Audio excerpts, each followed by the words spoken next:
ધોરણ 6 સામાજિક વિજ્ઞાન પાઠ 9 આપણું ઘર પૃથ્વી. હવે આપણે સૌ જ્યાં રહીએ છીએ, આપણું ગામ, ઘર, આ બધું શાની ઉપર છે? પછી આપણે જ્યાં રહીએ છીએ એ ઉપરાંત આપણે જ્યાં ફરીએ છીએ, શાળાએ જઈએ છીએ, ઘણી બધી એવી સ્થિર મિલકતો છે કે જે સ્થાયી જગ્યાઓ છે, બરાબર? મકાનો છે, મેદાન છે, પર્વત છે, આ બધી જગ્યા શાના ઉપર સ્થિર છે? આવો પ્રશ્ન હું તમને કરું તો તમે તરત જ જવાબ આપશો કે ભાઈ પૃથ્વી ઉપર, જમીન ઉપર, બરાબર? મારું ઘર જમીન ઉપર છે એવો જવાબ તમે મને આપશો. પણ પૃથ્વી એ આપણું એક વિશાળ ઘર કહી શકાય, આપણે કહી શકાય ને? કેમ કે આ બધી જ વસ્તુઓ શાના ઉપર છે? ઘર, ગામ, શહેર, બરાબર, મેદાન, પર્વત, આ બધું જ પૃથ્વી ઉપર સ્થિર છે. તો આ પૃથ્વી ઉપર સ્થિર કઈ રીતે છે? એના ઉપરાંત એ પૃથ્વીની ઉત્પત્તિ થઈ ક્યાંથી? એવો પ્રશ્ન થાય કે પૃથ્વીની ઉત્પત્તિ થઈ ક્યાંથી? પૃથ્વી વિશાળ છે, બરાબર? આ પૃથ્વી વિશાળ છે. એ પૃથ્વી ઉપર માનવ સૃષ્ટિ, જીવસૃષ્ટિ, આપણે બધા જ રહીએ છીએ. એ ઉપરથી આપણે એવું કહી શકીએ કે આપણું ઘર પૃથ્વી, બરાબર? પૃથ્વી એ આપણું આ વિશાળ ઘર છે.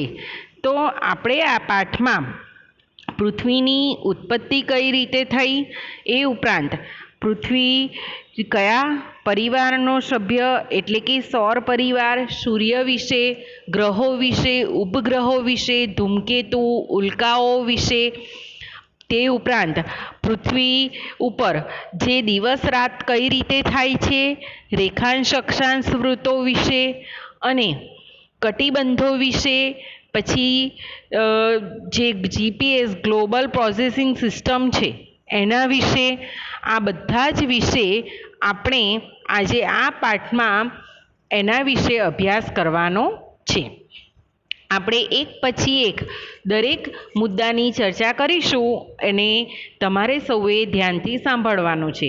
હવે ભૂગોળમાં તમારે સૌએ પુસ્તક પોતાની સાથે રાખવાનું છે, જેથી આકૃતિઓ પણ સમજી શકાય અને જે ગ્રહો ઉપગ્રહો વિશેની જે માહિતી આપણને પુસ્તકમાં આપેલી છે એની જાણકારી પણ મળી રહે, બરાબર? અને જે જોડે જોડે હું સમજાવું એ તમને ખ્યાલ આવી શકે, બરાબર?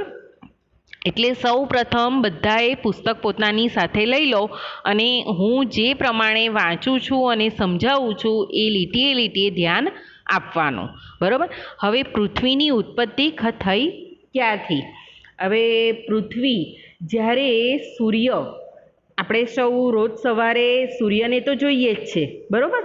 પૃથ્વી આ સૂર્યનો જ એક ભાગ છે એમ કહી શકાય, બરાબર? જ્યારે પૃથ્વી શરૂઆતમાં સૂર્યથી અલગ થઈ ત્યારે એક અગનગોળા જેવી હતી, તેમાંથી જ્વાળાઓ નીકળતી હતી, બરાબર?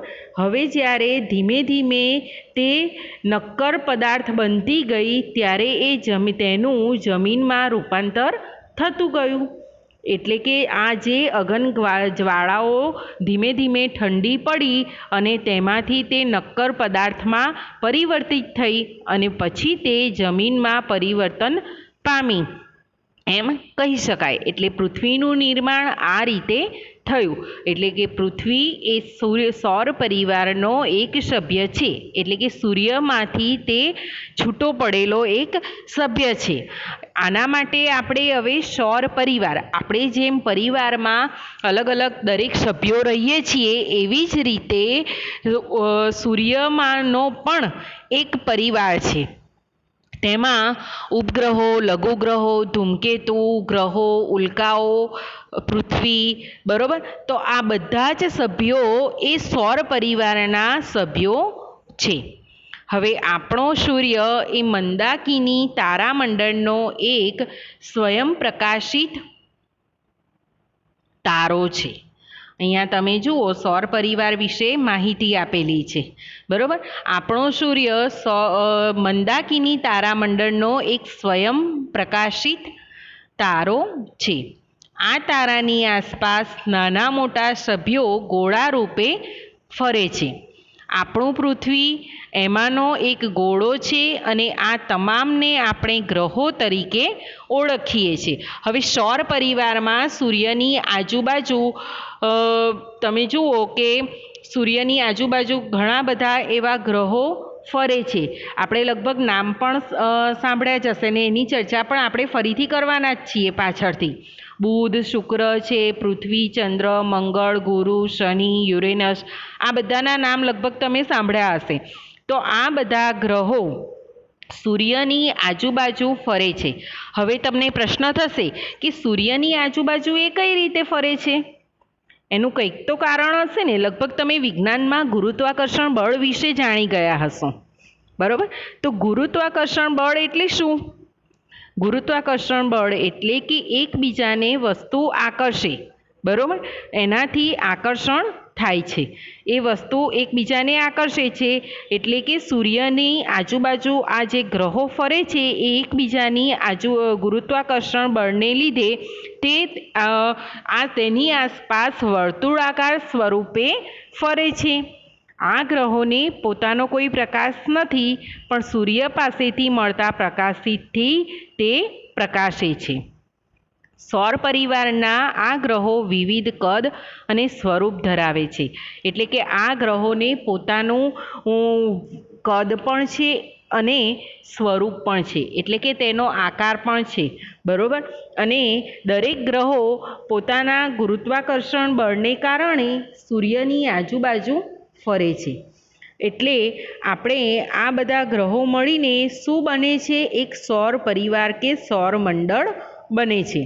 હવે લગભગ બધાને ખ્યાલ આવી ગયો હશે કે સૌર પરિવાર કોને કહેવાય અને પૃથ્વીની ઉત્પત્તિ કઈ રીતે થઈ, બરાબર?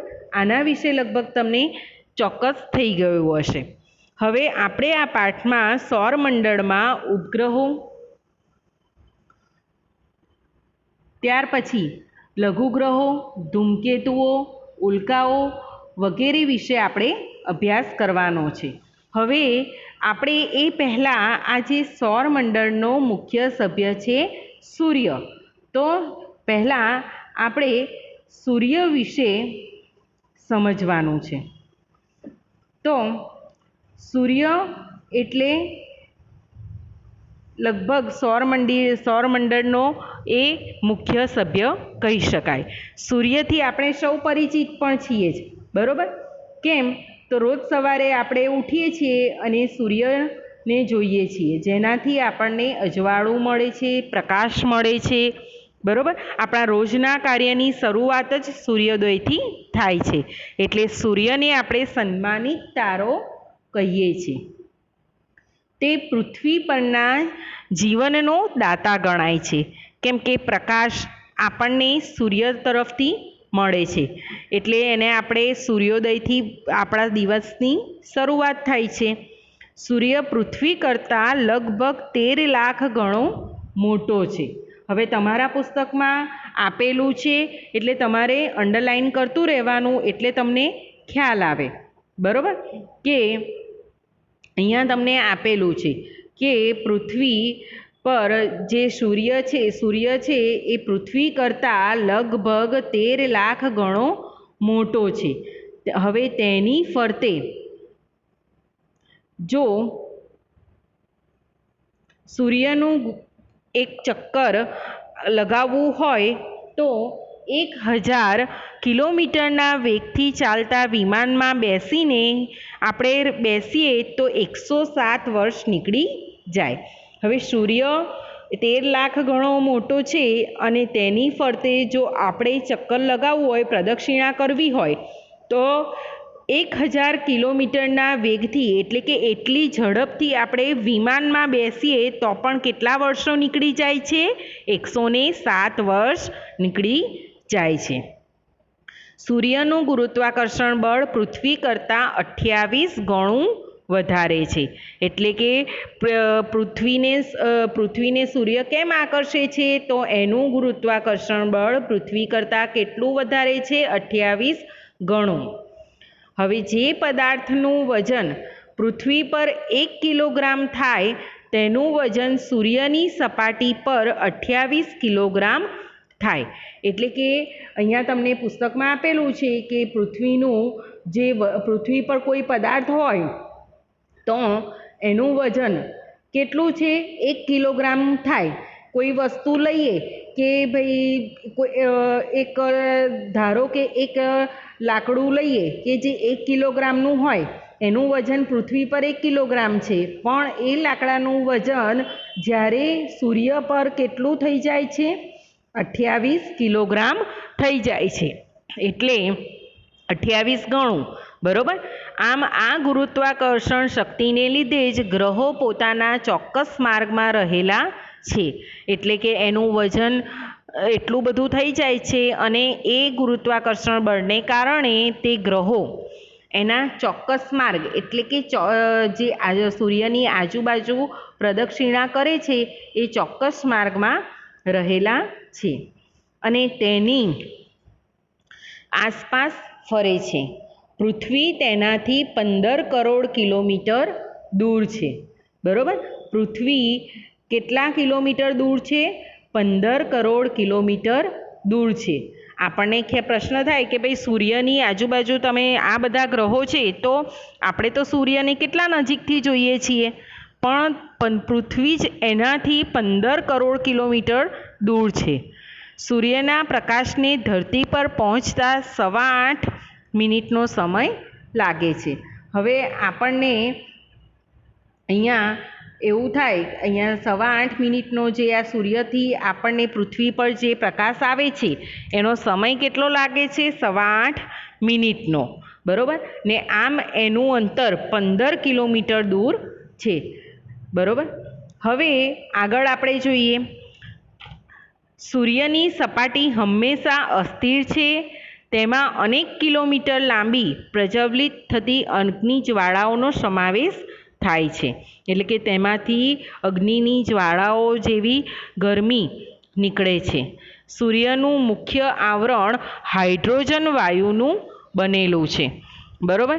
અહીંયા જે તે સૂર્યના આવરણ વિશે વાત કરી છે કે સૂર્યનું જે આવરણ છે એ હાઇડ્રોજન વાયુનું બનેલું છે. ખૂબ જ ઊંચા તાપમાનને લીધે હાઇડ્રોજન વાયુનું હિલિયમ વાયુમાં રૂપાંતર થવાથી ગરમી અને પ્રકાશ ઉત્પન્ન થાય છે, જેને ઉર્જા કે સૌર ઉર્જા કહેવામાં આવે છે. આપણને જે પ્રકાશ મળે છે એ કઈ રીતે થાય છે કે તેનું આવરણ છે એ હાઇડ્રોજન વાયુનું બનેલું છે અને ખૂબ જ ઊંચા તાપમાન અને ગરમીને કારણે તેનું હિલિયમ વાયુમાં રૂપાંતર થાય છે અને તેના દ્વારા આ ગરમી અને પ્રકાશ ઉત્પન્ન થાય છે કે જેને આપણે સૌર ઉર્જા કહીએ છીએ. સૂર્યની ઉર્જા પ્રકાશના કિરણો રૂપે પૃથ્વી પર જે સૂર્યની ઉર્જા છે એ પ્રકાશના કિરણો રૂપે પૃથ્વી પર પડે છે અને જે આપણે પ્રકાશ મેળવીએ છીએ. અને પૃથ્વી પરની તમામ જીવસૃષ્ટિ સૂર્યની ઉર્જાને લીધે જ ટકી રહી છે. બરાબર. એટલે કે આપણે કહી શકીએ કે પૃથ્વી પર જે જીવસૃષ્ટિ છે એનો આભાર આપણે કહીએ તો સૂર્યને આભારી છે.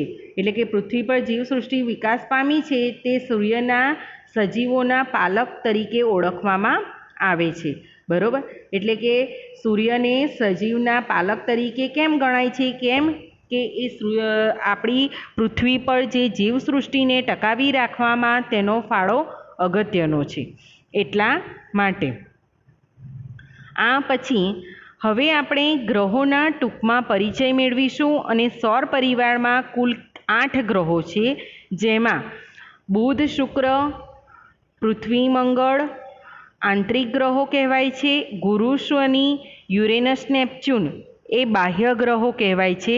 અને સૌર પરિવારના મંગળ, બુધ, ગુરુ, શુક્ર અને શનિ એ ગ્રહો નરી આંખે જોઈ શકાય છે. એટલે કે આ ગ્રહોને આપણે જોઈ શકીએ છીએ. બરાબર. એટલે કે અહીંયા સૌરમંડળના જે આ બધા જ ગ્રહો છે એ ગ્રહો વિશેની આપણે હવે માહિતી મેળવવાની છે. હવે આપણે આ સૌરમંડળ ની આકૃતિ પહેલાં જોઈએ. બરાબર, અહીંયા તમને સૌર પરિવારની આકૃતિ આપેલી છે. જુઓ, બુધ, શુક્ર, પૃથ્વી અને મંગળ, ગુરુ, શનિ, યુરેનસ અને નેપચ્યુન, આ છે આપણો સૌર પરિવાર. બરાબર, તો આ સૌર પરિવારના આ જે ગ્રહો છે એ ગ્રહો સૂર્યની આજુબાજુ પ્રદક્ષિણા કરે છે. બરાબર, તો સૌપ્રથમ આપણે બુધ વિશે માહિતી મેળવીએ. તો બુધ એટલે કે આ ગ્રહ સૂર્યની સૌથી નજીકનો ગ્રહ છે. તે પીળાશ પડતા રંગનો દેખાય છે. તે સૂર્યોદય પહેલાં અને સૂર્યાસ્ત પછી થોડો સમય આકાશમાં દેખાય છે. બુધ પર વાતાવરણ નથી અને તેને એક પણ ઉપગ્રહ નથી. બરાબર, એટલે કે તે સૂર્યની સૌથી નજીકનો ગ્રહ કયો છે? બુધ. મર્ક્યુરી એને કહેવામાં આવે છે. તે પીળાશ પડતા રંગનો છે અને બુધને વાતાવરણ અને ઉપગ્રહ નથી. બુધને વાતાવરણ એટલે કે ત્યાં જીવસૃષ્ટિ શક્ય નથી. પૃથ્વી પરથી આવતા જે આ આપણને બુધ ગ્રહ સૂર્યોદય પહેલાં અને સૂર્યાસ્ત બાદ થોડો સમય આકાશમાં દેખાય છે. હવે ત્યાર પછી આપણે શુક્ર વિશે જોઈએ. શુક્ર એટલે વેન્યુસ. સૌર પરિવારનો સૌથી ચમકતો ગ્રહ શુક્ર છે. તે કદ અને વજનમાં પૃથ્વી જેવો જ છે, જાણે પૃથ્વીનો જોડિયા ભાઈ. તે ચળકાટમાં ચંદ્રને મળતો આવે છે અને તેને એક પણ ઉપગ્રહ નથી. તેની આસપાસ વાયુઓ અને વાદળોના ઘટ આવરણને કારણે તેનો અભ્યાસ બહુ થઈ શક્યો નથી. હવે સૂર્યનો ને સૌથી ચમકતો ગ્રહ કહેવામાં આવે છે. હવે તમારે પ્રશ્નોમાં એક વાક્યમાં આ બધું પૂછી શકાશે કે સૌથી ચમકતો ગ્રહ કયો છે? તો શુક્ર. શુક્રને સૌર પરિવારનો સૌથી ચમકતો ગ્રહ કહેવામાં આવે છે. હવે તે કદ અને વજનમાં પૃથ્વી જેવો જ છે. એટલે કે તમને એવો પણ પ્રશ્ન પૂછી શકાય કે પૃથ્વીનો જોડિયા ભાઈ કયો? તો શુક્ર. ત્યાર પછી કે તેને ચળકાટ ચંદ્રને જેવો મળતો આવે છે અને તેનો કોઈ પણ ઉપગ્રહ નથી. એટલે કે એને પોતાનો કોઈ ગ્રહ છે નહીં અને તેની આસપાસ વાયુઓ અને વાદળોના ઘટ આવરણને કારણે તેને નરી આંખે જોઈ શકાયો નથી. હવે આગળ આવે છે પૃથ્વી. બરાબર, અર્થ. શુક્ર અને મંગળની વચ્ચે પૃથ્વીનું સ્થાન છે. એટલે કે શુક્ર અને મંગળની વચ્ચે કયો ગ્રહ હોય છે? પૃથ્વી. બરાબર, કે જ્યાં આપણે રહીએ છીએ. પૃથ્વી પોતાની ધરી પર 24 કલાકમાં એક આંટો પૂરો કરે છે. એટલે કે પોતાની ધરી પર જ એ ગોળ ફરે છે ત્યારે 24 કલાકમાં એક આંટો પૂરો કરે છે. અને આ ગોળ ફરતા ફરતા એ સૂર્યની આજુબાજુ જ્યારે ફરે છે ત્યારે 365 દિવસમાં એક આંટો પૂર્ણ કરે છે. એટલે એક વર્ષ થયું કહેવાય. એટલે ખ્યાલ આવ્યો મિત્રો કે જ્યારે કોઈ એક જગ્યા પર એ પોતાની જાતે ગોળ ગોળ ફરે ત્યારે એ 24 કલાક લાગે છે. એટલે એક દિવસ પૂર્ણ થાય છે. અને આ ગોળ ફરતા ફરતા એ આખા સૂર્યની પ્રદક્ષિણા કરે છે ત્યારે તેને 365 દિવસ લાગે છે. એટલે એ એક વર્ષ જેટલો સમય લે છે. પૃથ્વી પર દિવસ રાત અને ઋતુઓ જેવી ઘટનાઓ ફક્ત અહીં જોવા મળે છે. પૃથ્વીનો એક ઉપગ્રહ છે ચંદ્ર.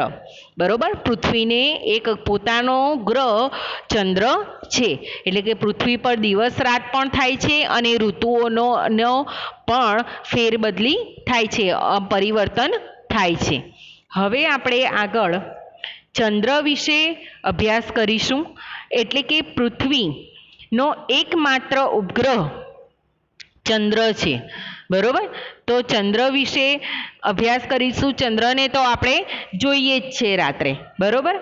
તો પૃથ્વીનો આ એકમાત્ર ઉપગ્રહ છે, તેને પૃથ્વીનો ફરતો એક આંટો પૂરો કરતા તથા પોતાની ધરી ઉપર પણ એક આંટો પૂરો કરતા આશરે 29.5 દિવસ લાગે છે, બરોબર. એટલે કે પૃથ્વી પર જે પૃથ્વીનો ઉપગ્રહ છે ચંદ્ર, એટલે કે પૃથ્વીની ફરતે એક આંટો જે પૂર્ણ કરે છે ત્યારે પોતાની ધરી ઉપર તે એક આંટો પૂરો કરતા તેને 29.5 દિવસ લાગે છે. એટલે કે 29 દિવસ અને એક અડધો દિવસ. ચંદ્ર પર વાતાવરણ નથી. ચંદ્ર ઉપર પાણી અને વાતાવરણ ન હોવાથી તેના ઉપર જીવન નથી. ચંદ્ર પરપ્રકાશિત છે. ચંદ્રને સૂર્ય પ્રકાશિત કરે છે, બરોબર.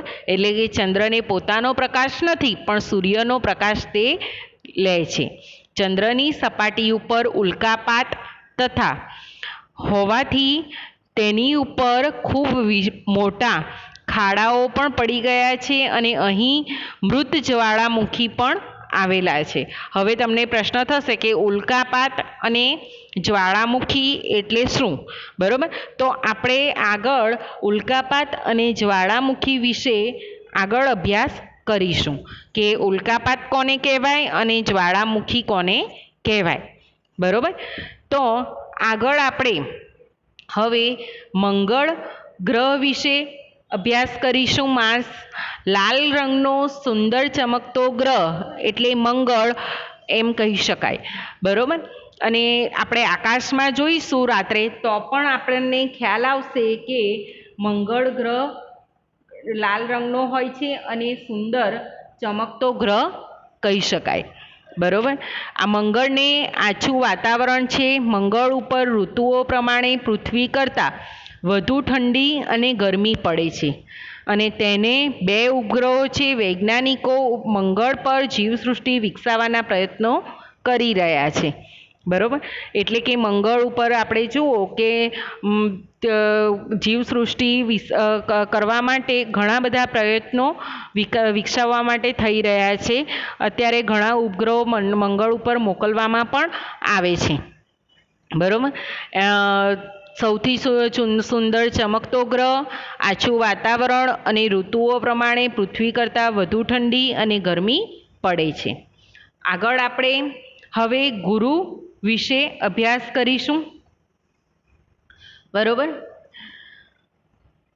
ગુરુ આછો પીળાશ પડતો સફેદ ગ્રહ છે.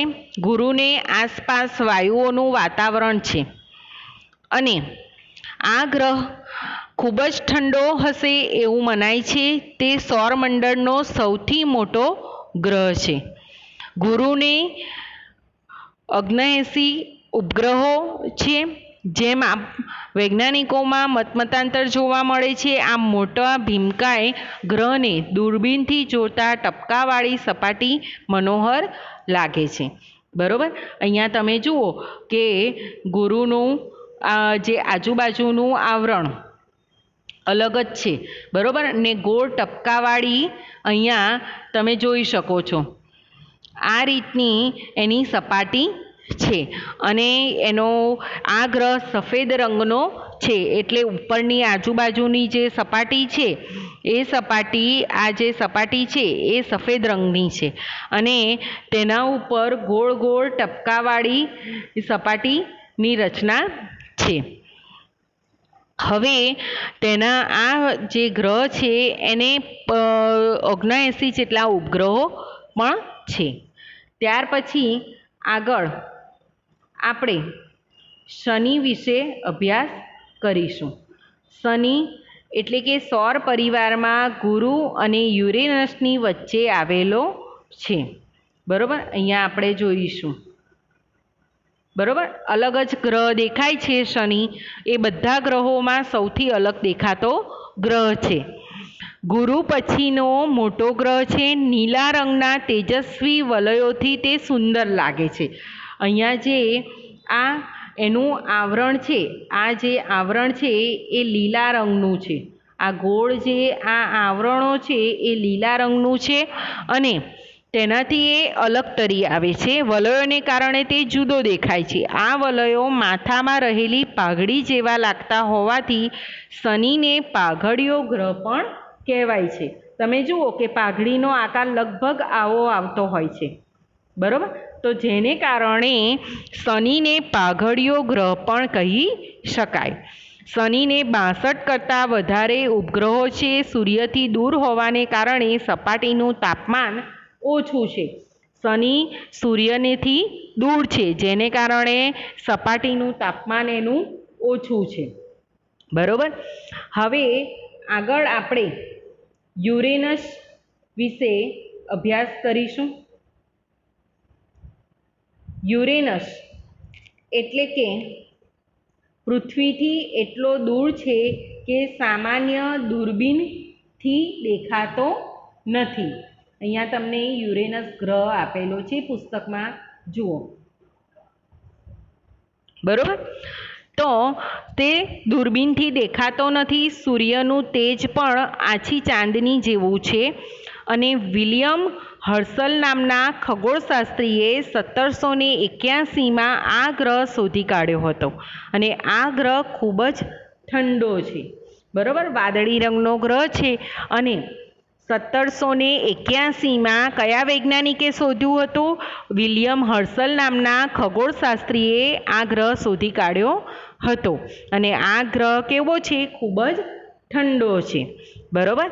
હવે તમારે આ રીતે આગળ બીજો આપણે એક ગ્રહ જોઈશું, નેપચ્યુન, બરાબર? અહીંયા ચિત્ર આપેલું છે.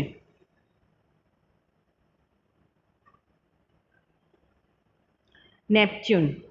તો નેપચ્યુન ગ્રહ લીલા રંગનો છે અને તેના વાતાવરણમાં મિથેન નામનો ઝેરી વાયુ છે. અને આ ગ્રહ પર પણ પૃથ્વીની જેમ ઋતુ પરિવર્તન થતું જોવા મળે છે, બરાબર? ઋતુ પરિવર્તન પૃથ્વીની જેમ નેપચ્યુન ગ્રહ પણ થાય છે. અને આ લીલા રંગનો ગ્રહ પણ છે. અને તેના વાતાવરણમાં મિથેન નામનો ઝેરી વાયુ છે. હવે આપણે આ બધા જ ગ્રહોના નામ યાદ પણ રાખવા પડશે, બરાબર? કેમ કે એ સૌર પરિવારના સભ્યો છે, બરાબર? એટલે અલગ અલગ નામ ઉપરથી પણ તમને ખ્યાલ આવે કે તમે જલ્દી યાદ રાખી શકો, બરાબર? જેમ કે અહીંયા તમને પુસ્તકમાં લગભગ આપેલી છે, એક ટ્રિક્સ આપી છે કે ગ્રહોના નામ સૂર્ય પરથી તેનું સ્થાન મુજબ યાદ રાખવા માટે કોઈ એવું સેન્ટેન્સ બનાવવાનું કે my very excellent mother just સર્વડ us noodles, બરાબર? તો એના માય ઉપરથી મર્ક્યુરી, વેરી ઉપરથી વેન્યુસ, એક્સિલન્ટ ઉપરથી અર્થ, મધર પરથી માર્સ, જસ્ટ પરથી જુપિટર, સર્વ પરથી સર્ટન, અસ પરથી અર્નસ, નૂડલ્સ પરથી નેપચ્યુન, બરાબર? Uranus, Neptune. આવી રીતે તમે યાદ રાખી શકશો. તમારે આ ક્રમ જાળવી રાખવાનો છે અને આ રીતે યાદ રાખવાનું છે. એટલે કે બુધ, શુક્ર, પૃથ્વી, મંગળ, ગુરુ, શનિ, યુરેનસ, નેપચ્યુન, બરાબર? આ રીતે તમારે આ ગ્રહોના નામ યાદ રાખવાના છે, બરાબર? એટલે કે આજે આપણે સૌર પરિવાર વિશે, સૂર્ય વિશેની માહિતી મેળવી, પૃથ્વીની ઉત્પત્તિ વિશેની માહિતી મેળવી અને સૌર પરિવારના જે સભ્યો છે, ગ્રહો છે, બુધ, શુક્ર, પૃથ્વી, ચંદ્ર, મંગળ, ગુરુ, શનિ, યુરેનસ અને નેપચ્યુન વિશેની માહિતી મેળવી. આગળ આપણે ઉલ્કા અને નક્ષત્રો વિશેની માહિતી મેળવીશું.